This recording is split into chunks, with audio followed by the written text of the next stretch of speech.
Yo, what is happening? So, Shay Quinn at Shay Quinn Fitness here. So, I would often get asked this by people that start their fitness journey, clients, even people who've been training for a decent amount of time.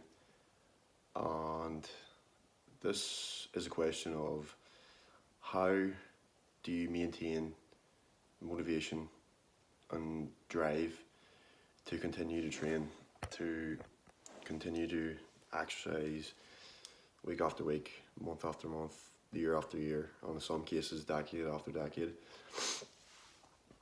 So I'm just going to share some of the tips that I've found really useful and helpful for maintaining motivation to train and to exercise and continue your fitness journey, regardless of whatever goal it is you have.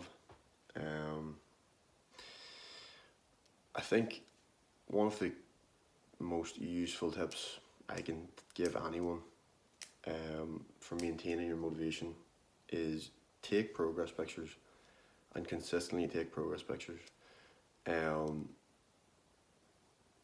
Whenever I had started training and started going to the gym, I initially didn't take pictures of my physique, whether it was due to just not really caring at the time or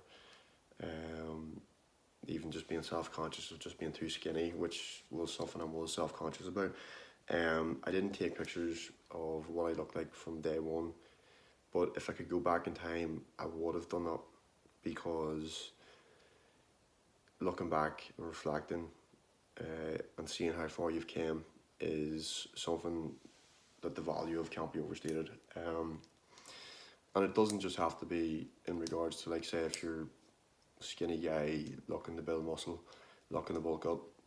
It can be if you're looking to drop body fat and drop dress sizes if you're a girl. Looking back at pictures of yourself from day one to where you are now really can be that extra fuel you need to maintain that fire, to continue to train, to continue to get after it on a daily basis. So yeah, definitely progress pictures are a great thing to do. They're a great metric as well to judge various different things, whether it's building muscle. You can clearly see from photos if you're gaining muscle. If you're leaning out, looking to drop body fat, you can clearly gauge that as well. So it's a great way to measure progress as well as act as a tool to maintain motivation. And again, if you have the chance, take photos from day one. It doesn't matter how bad you look in your mind, take pictures from day one. I certainly would have done that, and it just means you can look back from day one and throughout the whole process to where you are now. Big tip in terms of keeping that motivation is just keep things simple. Just keep it simple, stupid. This really relates to programming and how you train. I think people these days love complexity, even though it often is not really the solution to your problem. Everybody wants the most complex, modest program because they think that's what's going to deliver the best results in the quickest time, when the reality of the situation is often it's the most simple programs that can deliver the greatest results and the greatest return on your time and energy spent in the gym. I had sort of grappled with trying to get on the right program for years, if I even follow a program. I'd touched on that before in a previous video, that a big mistake I made was not following a program consistently. And like, whenever I actually dialed my programming in and went on a program and consistently stuck to a program, I seen my results just skyrocket. I seen great gains in every department when it comes to my fitness. And the program that I follow, any program I followed, for the most part, is quite simple. It isn't fucking this complex workout, because in this day and age in the fitness industry, complexity sells, and complexity is seen as being sexy and attractive and appeals to people. but honestly I can tell you now it is the most simplest of programs that for the most part deliver the best results, and moreover the ones you can stick to consistently. Wee things like maybe sticking to training 2 or 3 times a week rather than trying to train every day. Focusing on maybe 5 to 6 different exercises in a workout. Maybe doing 3 sets of 8 to 12 reps. And focusing on 1 or 2 exercises for each muscle group in a workout. If you want to strip it all back and keep things simple, rather than go after this mad complex program, which by the way probably is more for like whenever you get the advanced stages of training, that's when you should be maybe looking at more complex systems of training rather than, you know, at the beginner stage where you're really just trying to learn how to walk and you're learning the fundamentals of training. So there's no point trying to do the advanced complex shit just because this Instagram influencer is doing it, or this bodybuilder's doing it, or this CrossFit athlete's doing it, Matt Fraser's doing it. Who the fuck cares? Like, that's them. You're not that person. And because that workout works for them does not mean it's going to work for you. And oftentimes you just don't know that person's circumstances. You don't know how much time that person is invested in training. You don't know how much, what resources they have at their disposal, the gym they have at their disposal, the supplements they're taking, maybe the steroids they're taking, the performance enhancing drugs they're taking, which is rampant in a lot of sports and within the industry as well. So just be mindful of that. And that kind of brings me into the next tip. Be cautious and wary of what you see in social media, or as I've heard some people describe it, steroid social media. So listen, I have no problem with people doing steroids. There's no problem at all, especially if you're doing it just for personal use and you're not doing it because you're trying to get an edge in a sport where someone's getting hurt, or things like that. You know, if boxers or MMA fighters taking steroids and they're trying to knock each other out, that becomes a bit of an ethical quandary or a bit of an issue. But if you're just taking steroids because you want to look better, you want to build more muscle, get stronger in the gym, you're just doing it for personal reasons, no problem whatsoever. However, the problem then, it does become a problem whenever you're an influencer or a celebrity or an athlete and you're trying to promote supplements or products, or you're trying to promote yourself as someone who is quote unquote natural. That becomes a problem because people, especially beginners, especially people when they first start out, I was one of these people, I would buy into that. I would think, oh, I'll do the program that X, Y, and Z person is doing here. That's going to get me the fucking same results as them. When little did I realise they were shooting God knows what up their ass in terms of steroids. But it really relates to an even bigger point, which is don't compare yourself to other people and focus on yourself. That I find, like, there's nothing wrong with having people in mind who inspire you, who, you know, you're impressed by the physiques. You know, when I started off training, I loved Arnold Schwarzenegger and his physique, but at the same time, I was intelligent enough to know that I'm not Arnold and I never will be, and he has his own unique genetics. He was taking steroids as well throughout his career. I love the man, but I'm never going to look like him, and I'm okay with that because I want to look the way I look. I want to look the best possible version of myself, and that is one of the best pieces of advice I can give anybody. Is don't be focused and don't be fixated on these other people you look up to, in terms of looking like them, because for the most part, you're probably not going to look like them, but you can look the best way you possibly can, and that fundamentally is all that matters. The next tip I would suggest for people for maintaining your motivation in fitness is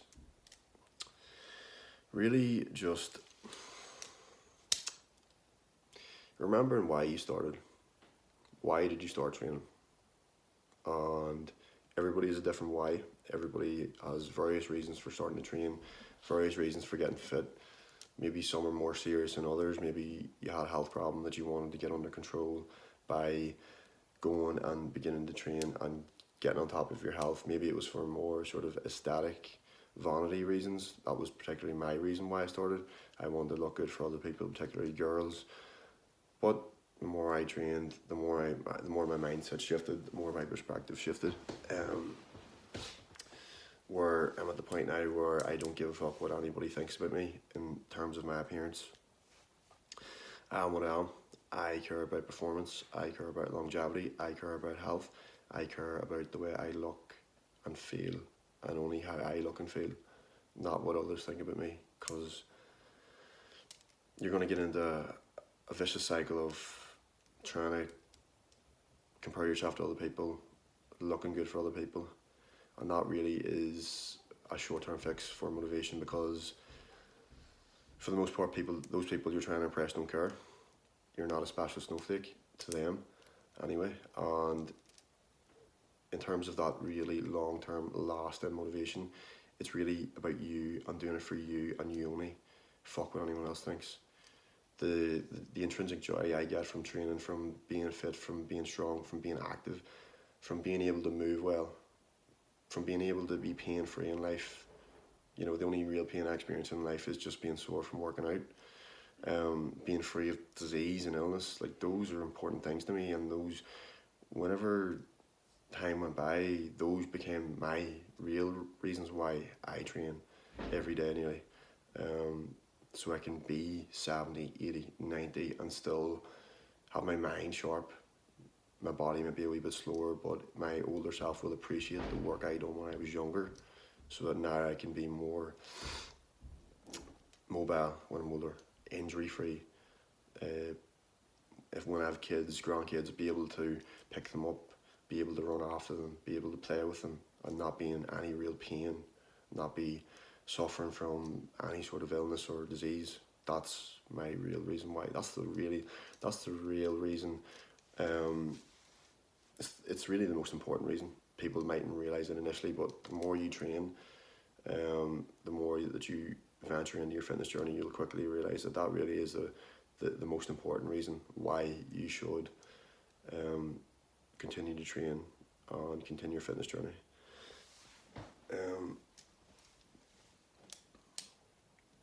And in terms of,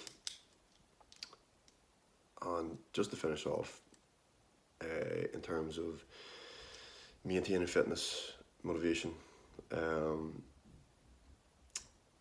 again, like I touched on earlier about taking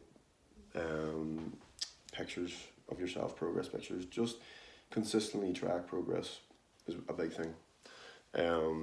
Another thing would be try something different, switch it up, try a new workout program, maybe take up a different sport that you've never tried before. I played football, soccer and Gaelic football whenever I was younger. Whenever I got to about the age of 20, 21, I began to play about and take part in MMA and boxing, off and on. Can't say I consistently do it all the time, and jiu-jitsu as well. But those are new sports for me, and ones that I really enjoy and love, and it's something different than just going into the gym and fucking lifting heavy iron, which will always be, I would say, my number one love. I will always love strength training. It's something that has given me so much confidence in life, so much drive, strength, improved my mindset as well. Try something different. CrossFit is something that I think a lot of people might benefit from. Purely from the community aspect that it provides, it's something that's quite unique within the fitness industry. CrossFit, you can't really beat them in terms of they can be criticised in some regards, you know, the intensity of the workouts, the volume of the workouts, things like that. You can criticise them, but listen, the one thing they have that a lot of things don't have, particularly bodybuilding, which is a very individual, solitary sort of pursuit. The one thing CrossFit has is quite a profound and deep sense of community, and I think a lot of people would really enjoy that, and it would keep, particularly when you're a beginner as well, when you're trying to get the wheels going and you're trying to like get a start in fitness. If you have people who are at your level, at that beginner stage level, doing the workouts with you, you'll probably find it a lot easier, and it will give you a lot more fuel to continue to train when you have people who are struggling with you, so to speak. So those are my key tips on how to maintain fitness motivation. Just be consistent as well, because being consistent, you will see the best results, and that is the number one thing I can say to people whenever they ask me, how do you do it? How do you achieve results? Consistency trumps everything else. You consistently go in there, do your workouts regardless of how you feel, and really just get after it on a daily basis, week by week. You will see results. It doesn't matter how long it takes, you will see results, trust me. I've been training for 10 years, and the biggest thing I can say is consistency trumps everything. So thanks for watching, and I hope anybody watching this has found this informative, has found it valuable, and found it helpful. So thanks for watching. Appreciate it. Love you all.